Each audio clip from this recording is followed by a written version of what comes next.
Okie dokie. Hi guys, um, I'm just going to make a video today. It's a topic that I've always been very hesitant to talk about, to be honest, because I don't feel like I'm the actual example to give advice about it. Because I don't have the feeling that I ever honestly succeeded, but surely I did a lot of mistakes in that field, and yeah, that made me think maybe if I would tell about my honest experience and my thoughts about it, maybe that could also help a few people. Yeah. So yeah, the topic that I'm going to talk about, and you guys heard it, I was already breathing like, it's like honestly relationships. Already that word, something that I hate, because it amplifies that there's a relation, right? And it's not like an equal thing, it's a relation. So honestly, one of my least favorite topics, but after all, one of the topics I end up thinking about the most. Even within my photography, it's something that I'm always,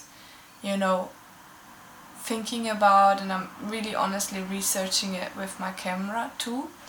I'm constantly looking for the interactions of different people or people interacting with me as the photographer in my camera.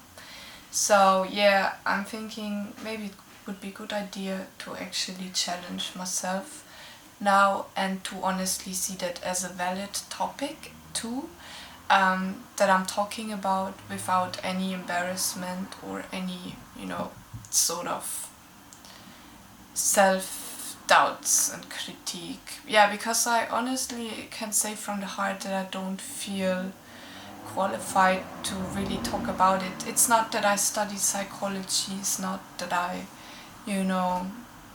actually have any certification as a, an advisor in that field. I did, however, read a lot of literature about it, psychoanalytical literature, and I'm just always looking at the people, right? I'm looking at them, and I'm also looking at myself and my relationships, and I see what I would like to have, and I know what I can't have or how it's never working out for me. Anyways, said that, I think we should maybe start with the topic of today.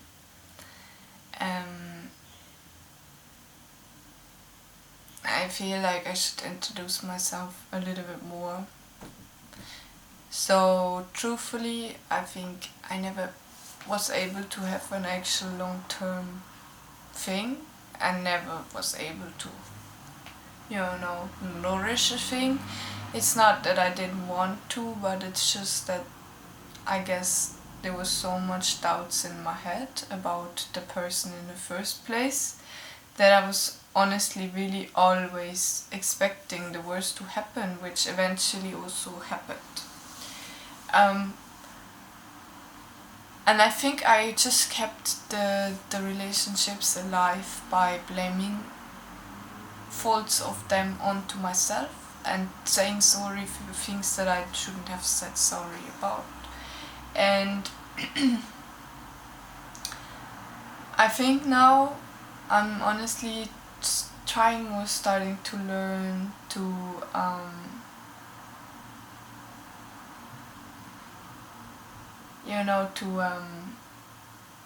put myself first. So yeah, that's what I'm really trying to encourage you in this first video. I think it would be good to trust your intuition in the first place. If you're having doubts constantly, it's maybe not because of you, maybe it's just also because of the person that you are engaging with in the first place. Maybe they are not really material for your dreams to come true. And after all, I think to be in a you know, I would call it companionship actually, rather than a relationship. To be in a companionship should be a safe feeling and should, you know, make you feel like you're supported and you know that you're actually loved, and not that you constantly have to justify your actions. And the worst thing is if you feel really lonely in it. So first of all, from my experience, make sure, even if it's really hard for you, that you stay connected to yourself. Sometimes it might come across like you're very cold and you're bitch or you're very mean, but it's very important to protect yourself actually first, right? Protect yourself in every possible way. Like, there's so much, you know, pressure on honestly women. I can only talk from the women perspective, but maybe later I will also talk about male perspective, because I'm talking to them as well about it. And from my experience, there's lots of pressure on women that they are the perfect wife, right? So that includes being always there, listening, being very presentable to, you know, friends and family, being very caring, and then also honestly being sexually available. Yeah, so you don't have to do that in the first place to start with. Don't have to prove anyone. If you feel like there's lots of expectation on you to be like that, it's probably not realistic expectation of your partner, and that should be a signal that you should maybe double check if the person really likes you as a person, or if they just like the idea of having a girlfriend, you know, because then they end up pressuring you into that position of someone that you don't want to be.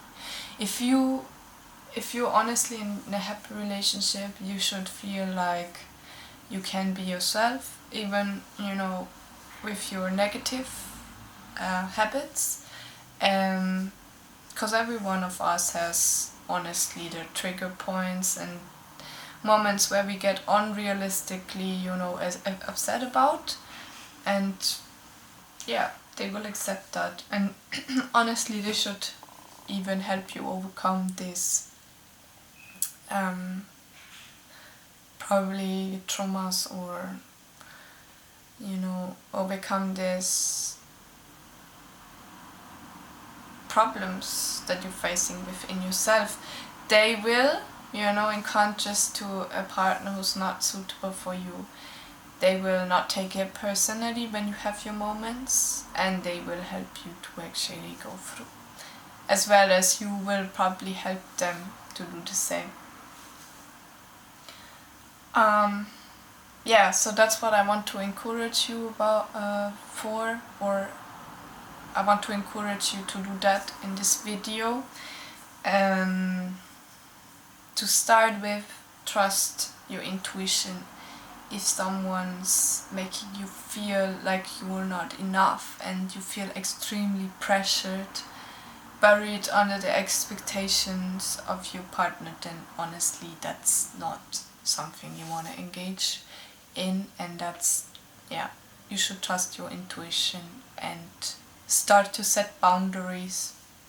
You don't have to leave the person, but just, you know, stay with yourself and start to create, you know, a profile of things that are very important for you. But like honest core values, not like superficial aspects. Honestly, like, tell yourself, for me it's important that a partner is like this, like this, like this, like this, and then stick to it. Once they give you a red flag, set a boundary. Once they give you a red flag. And a boundary doesn't mean that you have to start a fight. A boundary means that you remove yourself from the situation, you know, to think and to honestly also spend time with yourself, and you know, to invest in yourself. That important, and that's what I wanted to say in the first video.